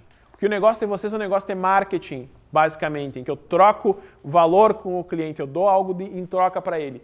Eu tenho produtos dentro do supermercado que tem que ter um mix adequado ao que eu tenho, a comunidade que eu quero oferecer. Preço, estratégia de preço, que ela pode ser alta, baixa, mas um preço faz parte da minha estratégia. Praça, que é o meu ponto de venda, o meu lugar, e aí entra principalmente a forma como eu apresento os meus produtos, como eu demonstro esses produtos, como eu faço com que o meu cliente enxergue e sinta vontade de comprar. A promoção, que efetivamente como eu promovo, o que eu tenho feito para promover? Os produtos que eu tenho, a estratégia de preço que eu tenho, a praça, o ponto de venda que eu tenho. Tudo isso entra junto, integra, porque assim, o encarte é um meio de promoção. Eu promovo principalmente produto alinhado a preço. Quando eu vou para propaganda na TV, às vezes eu faço isso, mas eu posso na TV ter promoção e não ter preço, e não ter produto e ter só marca. Eu posso ter isso também. Depois, esses dois itens aqui são absolutamente importantes, que se adicionam ao composto básico de marketing, que são os 4 P's, que são pessoas e processos. O cliente compra um processo de início, meio e fim dentro da loja de vocês. Se ele vai no açougue e ele não vai no autosserviço, ele está comprando um processo, que é o cara levantar a carne para ele, mostrar a carne, explicar como é que faz e às vezes até ensinar. Quem de vocês tem receita de receita de churrasco? Agora é bem absurdo, né? Não precisa de receita para churrasco, né? Mas receitas dentro da loja, ensinando o cara, ó, você compra esse produto, mas você usa ele da seguinte forma. Quem é que ensina a fazer risoto dentro das lojas? E por aí vai. Rapidamente, para citar um exemplo, eu como consumidor, mas vale basicamente dentro do que tu falou. Eu conheço todas as lojas, todas sem exceção na rede, e assim, o açougue, via de regra, todas as nossas lojas têm uma exposição boa, interessante, e que tornam as nossas lojas, modelo de loja, preciso, vizinhança. Tu falou proximidade, vou dar um exemplo que o João vivenciou sábado, domingo, agora, a hora próxima de casa. Vou perto de casa. Número 1. Segundo, qual é o diferencial que tem que ter? Como consumidor tem que ver, tem um hortifruti bonito. Uhum. Sim. Tem preço mais barato? Pode ser um diferencial, depende do comprador, como você quer saber. Sim. Tem algum produto diferenciado? Carne? Sim. Então eu acompanhei do início ao fim, e vocês vão entender por quê. Eu estava no açougue, uma loja de conveniência semelhante a nossa, balcão de açougue de atendimento muito bem exposto, final de semana, vários tipos de carne, todos os gostos, carne de primeira qualidade, cortada na hora, que veio pela elaboração da carne, pela limpeza e higiene, tinha 4 açougueiros. Em uma fila de umas 10 pessoas, não tinha preço barato, mas a exposição chamava a atenção, tanto é que essa loja tem função disso, senão não teria fila. Ela não vai ficar 10 pessoas na fila. E aí um cliente pediu uma costela do lombo. Tá? Uhum. E o açougueiro começou a mostrar, tem essa. Sem exagero, não são os 10 cortes que já estavam previamente cortados, porque senão não dá tempo para cortar na hora. Tinham 4 açougueiros. E aí o cliente, um cara exigente, não, eu não quero essa, quero que corte outra para mim. O açougueiro foi lá, cara, não disse A nem B, nem fez cara feia.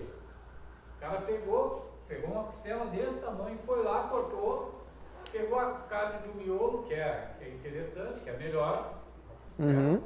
As pontas são sempre menores, onde tem maior volume de carne, menos osso. Cortou, cara, sem exagero, uns 10 pedaços. Tá, o cara cortou para ele levar mais. Às vezes, se levar 3, 4 pedaços, que ele vai ter. Ele pegou, eu quero esses do meio, são os melhores. Tenho certeza que tu vai olhar para o proprietário e vai dizer, pô, o cara só quer ficar o filé, é o caçador de ofertas. O cara tem que orientar o açougueiro a atender bem e dar o que o cliente quer. Uhum. Agora olha para o lado do consumidor. Evidente que ele pegou o filé, o ideal, mas o cara saiu satisfeito, feliz da vida. E o pior de tudo, ou melhor, a loja, o cara não pediu preço, não olhou no preço normal. Olha a importância que resume tudo mais ou menos que tu falou, a questão de preço, preferência e atendimento diferencial. Uhum. Por isso que o açougueiro com 5 anos perto do açougue, não, ficou direto pro céu.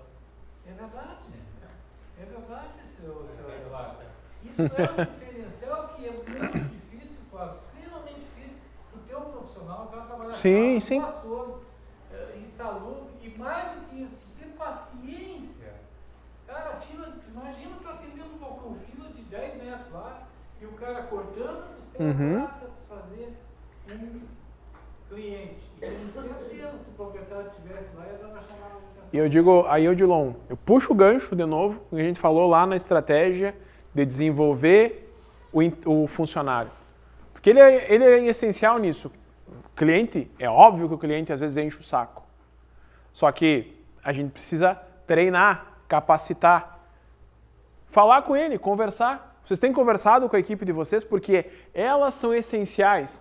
Vocês são E apesar de serem os donos, são parte do negócio, né? Tem mais gente com vocês. Tu não garante que a pessoa seja a mesma, que o atendimento que você dê seja o mesmo que os outros vão dar. E garantir o processo, que é o que a gente falava de Starbucks antes. Eu tenho o mesmo processo em todos os lugares. E isso é bem importante.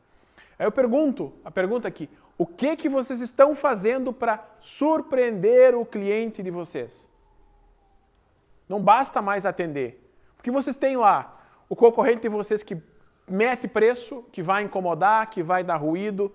Tem o concorrente que vai falar mal de vocês, que vai fazer. Mas agora, o que vocês têm feito para surpreender, para encantar, para deixar o cara absolutamente encantado? Teve uma coisa que o Everaldo fez lá em Vacaria que me chamou a atenção, e até eu vou usar o exemplo dele. Cheguei lá na loja dele, fui lá com o Odilon, e eu vi que o saco de carvão dele estava ensacado. Daí eu perguntei, repeti a pergunta, Everaldo, por que o teu saco de carvão está ensacado? Para não sujar o carro do cliente. Isso é um jeito de encantar o cliente, você ensacar, colocar um saco lá, isso dá trabalho, né? Ensacar cada saco de carvão dá trabalho. Agora, o que eu estou fazendo para ser diferente, para fazer uma coisa que surpreenda o meu cliente? De novo o exemplo de Starbucks.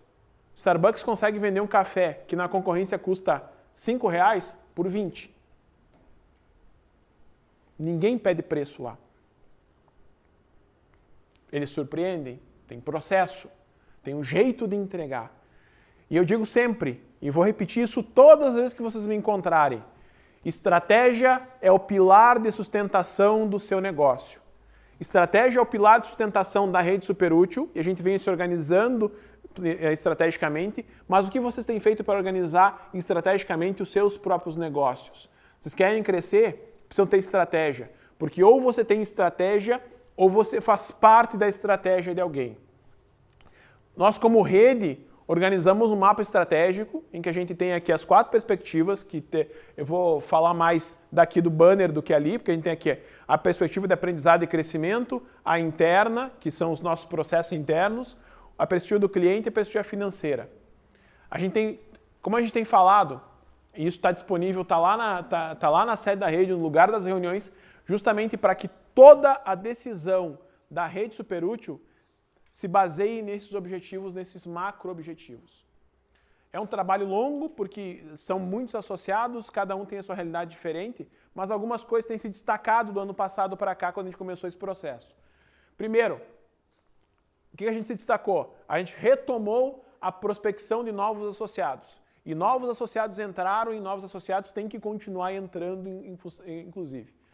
O envolvimento com a rede Superútil aumentou, porque a gente começou a entender como rede, que a rede tem 2 clientes. Ela tem o cliente final que ela precisa buscar chamar atenção, mas o principal cliente da rede Superútil, da associação e da companhia é o associado. Isso é uma coisa que nós conversamos no ano passado, a gente viu que tinha um pouquinho de distanciamento nisso.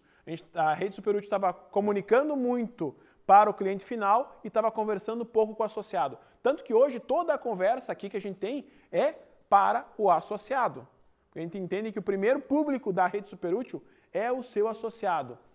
Depois uma nova marca e uma nova identidade visual, que a gente tem aqui chegando com o logotipo novo da rede Superútil, um novo posicionamento do mais perto da sua família. Lembra que o ano passado era a rede da família feliz, a gente mudou para mais perto da sua família.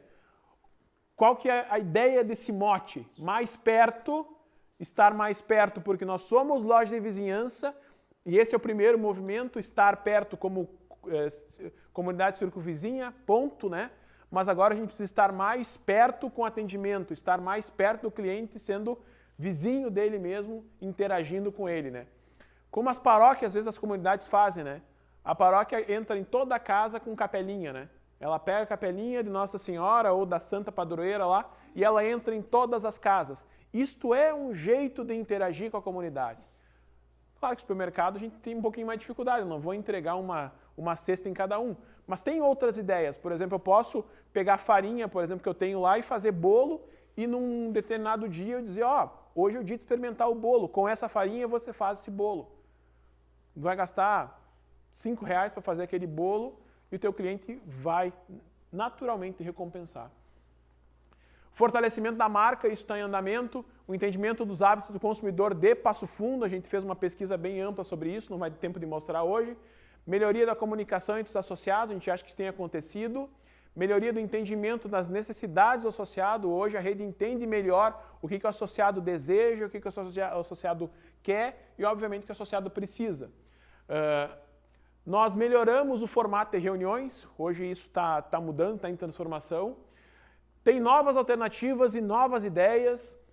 A gente tem um aumento da satisfação dos associados bem interessante. A gente viu que isso transformou bastante. O número de associados satisfeitos melhorou bastante. A gente tem hoje um grau de satisfação de quase 97% dos associados, medido em pesquisa. Isso é bem grande.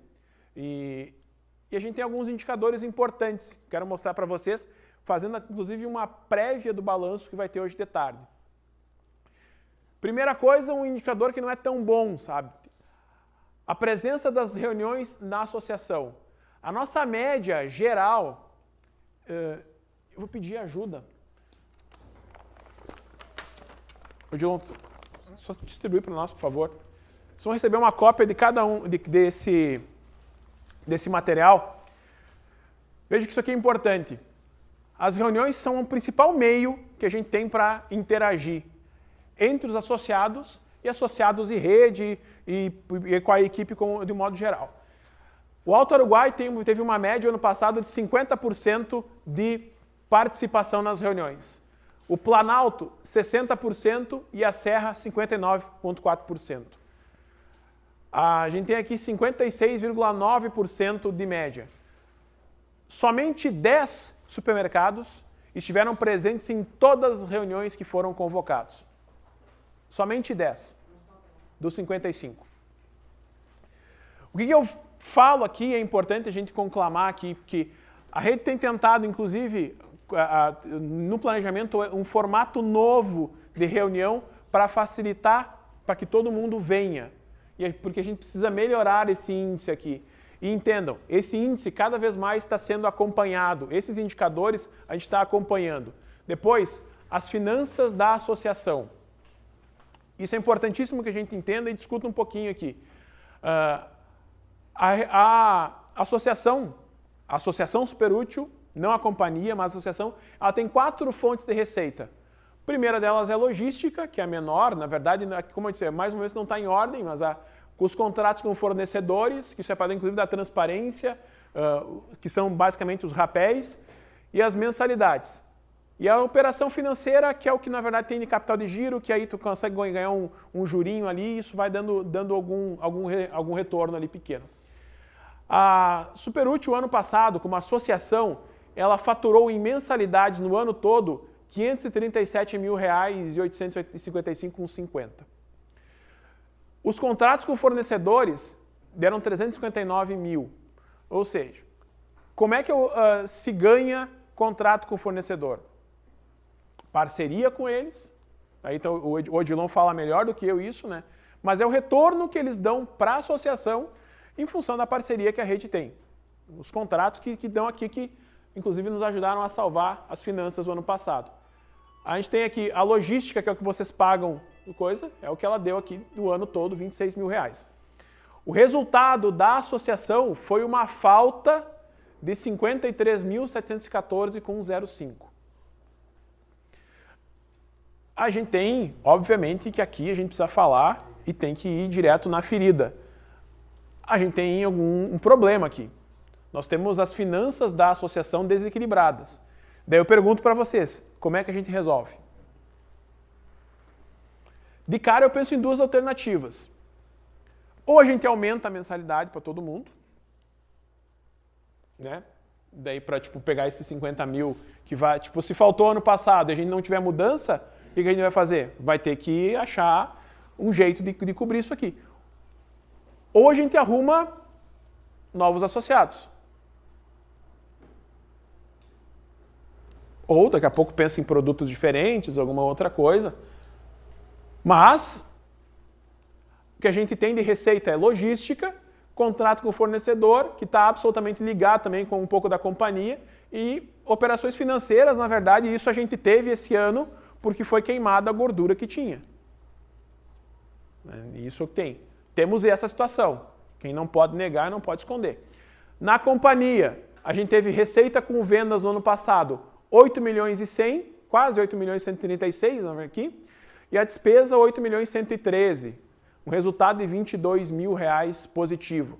E a gente sabe que, na verdade, a companhia ela tem uma ideia, um objetivo de não, até o momento, ela, na verdade, tem a ideia de empatar para ter o maior retorno possível para o cliente dela, que é o associado da Rede Superútil, o acionista da própria companhia. O nosso índice de satisfação com os associados, isso foi medido em pesquisa, tanto em 2016 quanto em 2017, hoje ele beira 97%. A gente tem 35% dos associados muito satisfeitos e 60%, 61,3% satisfeitos. A gente tem aqui o número de associados em outubro de 2017, 22 no Alto Uruguai, 20 no Planalto, 13 na Serra, 55. O ranking de compra da companhia, a gente tem aqui ele medido e vai mostrar melhor depois. Os top 3 de cada núcleo, na Serra Paraiense, MGA e Viaduto, no Planalto, Durante, SC e Canel, e no Alto Uruguai, Marijo, Valsolera e Faxinal. Isso é, gente, uma foto, uma radiografia do que está e de como é a Rede Superútil nesse momento.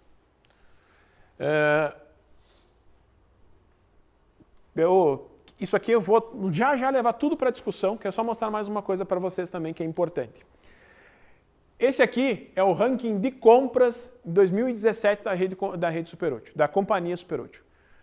Quem comprou da Companhia Superútil, dos 59 associados que foram no ano todo, que daí teve os que entraram, os que saíram, ali a gente, em outubro tinha 55, que é o dado que a gente fechou ali, quando fez os 19 anos. Quem mais comprou foi o Paraiense, 406 mil, depois o Durante, o Marijo, MGA, Valsoler, depois SC, Viaduto, Canel, Mascaron e o Faxinal são os nossos 10. Aqui que é importante a gente olhar aqui. 50% de toda a venda da Companhia Superútil está vindo de 17 associados. Ou seja, dos 8 milhões que a gente faturou em 2017, 4 milhões mais ou menos, fazendo conta grossa aqui, né? Conta bem grossa, 4 milhões vieram desses 17. Aí aqui 30%, se eu só olhar aqui melhor aqui, 33% são os 10 mais, e aqui 18% os 5 mais. Aqui a gente está lembrando, teve na reunião que a gente fez em outubro, vocês devem lembrar que o Ivan falou, e o Ivan disse que se cada um de nós aqui, se cada associado comprar 5% da sua venda da Companhia Superútil, a Companhia Superútil tem um salto significativo. E equilibra diferente isso. Equilibra diferente. Porque a gente tem bastante gente que está comprando bem, mas tem gente que efetivamente compra menos. E eu não posso esconder isso. Porque, antes de tudo, como o Ivan bem disse, isso aqui é uma assembleia, antes de tudo. É um seminário onde a gente tem uma palestra, uma ideia, a gente modificou, em vez de trazer um palestrante externo, trouxe de novo eu aqui, justamente para trazer dados que são nossos, internos, a gente pode conversar em casa. Como a gente falou, tem alguns pontos para debate entre os associados, que são bem importantes, a gente vai conversar nisso. A gente precisa de equilibrar a associação, tá claro. Matemática é matemática, né? Se dá positivo, se dá negativo, dá negativo. Não tem o que inventar. E assim, os dados da companhia, da associação, são acompanhados, são auditados lá pela Meta, que vai vir à tarde, vocês podem dissecar eles, pressionar ainda. E o cuidado que eu tive aqui foi trazer para vocês um dado que é bem claro, que é exatamente o que é a realidade. Isso é extrato do balanço da rede. Então a gente tem aqui alternativas: aumentar o número de associados, dividir as despesas entre os associados atuais, elevando a mensalidade. O que vocês preferem? Pergunta, resposta. Ou uma terceira alternativa, que a gente possa pensar, vamos investir, começar a cobrar treinamentos. Só que a gente tem 50% de frequência só em reuniões, então se eu começar a cobrar inscrição, não sei se isso vai nos dar um resultado positivo.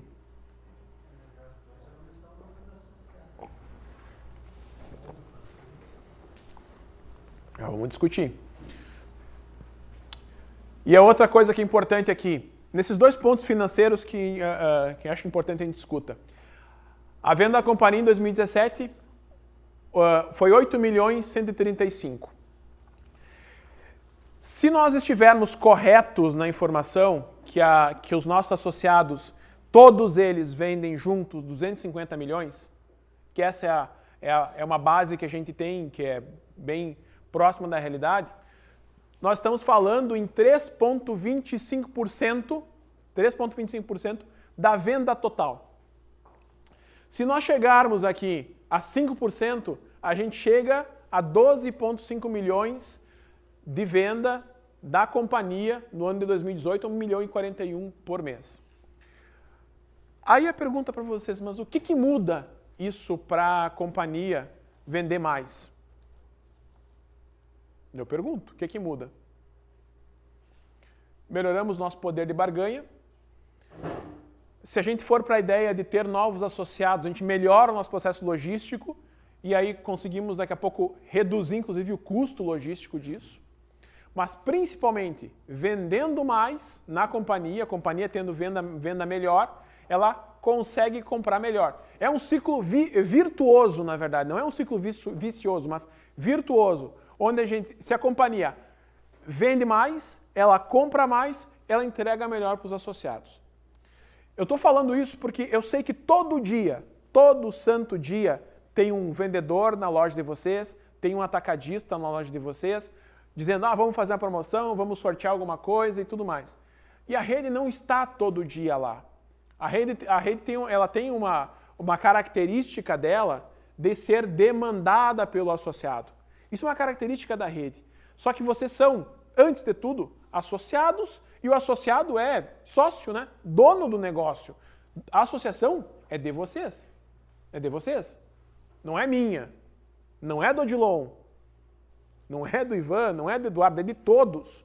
Todos têm a sua parcela de direito, obviamente, mas todo mundo tem a sua parcela de obrigação. E o que eu vou pedir para vocês agora como obrigação para hoje é de ajudar a pensar junto. Vocês pensam no negócio de vocês, então temos que pensar juntos para transformar esse negócio. Então é isso que a gente consegue chegar em 1.041.000, que ser 666,67. Mas se a gente bate 1 milhão, eu vou perguntar para o Odilon que está aqui, não me deixar sozinho nessa. O que acontece se todos os meses a companhia vender 1 milhão? Não só equilibra as contas da companhia, como ajuda a associação. Embora sendo entidades diferentes, é um ciclo virtuoso, está dizendo? Eu tenho um custo fixo, eu tenho condição de um custo fixo, que é folha, custo de energias, enfim, ele vai ficar fixo, porque a gente consegue vender mais com a mesma estrutura. E para aumentar rapel, né?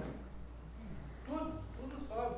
Toda essa receita que a gente precisa, a companhia, aumento de vendas, automaticamente pode-se ter mais dinheiro para, inclusive, fazer investimento de crescimento, né? De ampliação de depósito, de estoque, de mercadoria.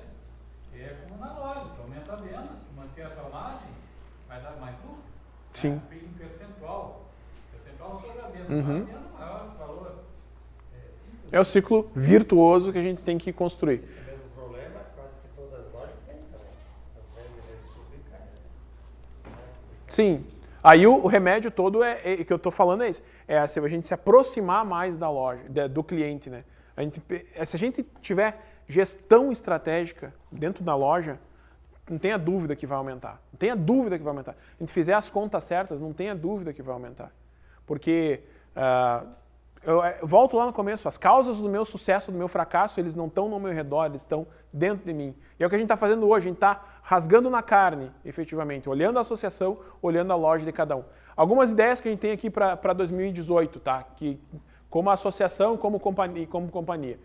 Primeiro, alguns seminários de inovação e liderança realizados na sede da rede. A gente quer fazer alguns seminários em que vocês possam ter mais acesso à informação fora das reuniões, com mais tempo para formar lideranças, para falar de inovação. A gente precisa atualizar o estatuto, repensar ele, modernizar ele para as mudanças que vêm acontecendo. Precisamos captar novos associados. Não adianta, a gente precisa... Assim como vocês são um avião, a associação é um avião. E esse avião precisa de mais combustível, que são novos associados. A gente tem uma ideia aqui que é o sistema útil. A gente ter lojas diferentes que possam, na verdade, ser nossas, daqui a pouco, parceiras com um perfil diferente, daqui a pouco que possa trazer uma loja que tem uma venda maior e essa loja possa nos ajudar a puxar volume no processo todo. Eventos para captação de novos associados, ao invés de a gente fazer 20, 30 viagens e visitas, a gente trazer os associados para perto. Premiação por indicação de novos associados. Eu estou trazendo isso aqui para que vocês, inclusive, pensem que vocês vão discutir logo isso aqui. Que premiação, se aumento de prazo para pagar na companhia, se desconto, me sorteio uma Saveiro que eu estou feliz. Enfim, vamos ver o que a gente pode fazer. A ideia é contratar um profissional para visitar os associados. A gente tem a ideia de ter isso para um profissional estar visitando vocês de novo, como tinha o Carioca. Hoje não tem como, porque a gente só aumenta o rombo, na verdade, nessa história toda. Então, tem que ser responsável antes de tudo. E a ideia também aqui que a gente pode pensar junto aqui é se a gente vende para terceiros ou não vende para terceiros. Se a gente abre a companhia para vender para outros ou continua fechado. São duas escolhas, que na verdade não são escolhas, mas cada ideia que eu tenho é uma ação e uma consequência. Se eu resolvo continuar vendendo só para os associados, é óbvio que precisa que os associados tenham um maior comprometimento, um comprometimento maior ainda do que já tem. Se eu tenho venda para terceiros, é óbvio que eu vou estar também aí daqui a pouco vendendo até mesmo para meus concorrentes, mas faz parte da escolha que a gente for fazer. Pontos para discussão. E aí eu quero pedir para que vocês se reúnam em grupos aí pode ser 4 grupos ou 5 grupos, para que a gente discuta essas questões. Seria muito esquisito. Aqui, ó. Na sua opinião, o que está faltando para a minha loja comprar mais da companhia? Vocês discutam isso em grupo. De que forma nós vamos obter novos associados, que de fato é nós que vamos obter esses associados. Como nós vamos fazer para comunicar os diferenciais da rede de forma mais eficiente, pro associado, para vocês e pro cliente final? O que você espera que a rede faça para você, associado? E como a sua loja está se adaptando ao novo padrão da identidade da rede? Fachada, uniforme, bobina, sacola, logotipo, slogan, veículo, etc.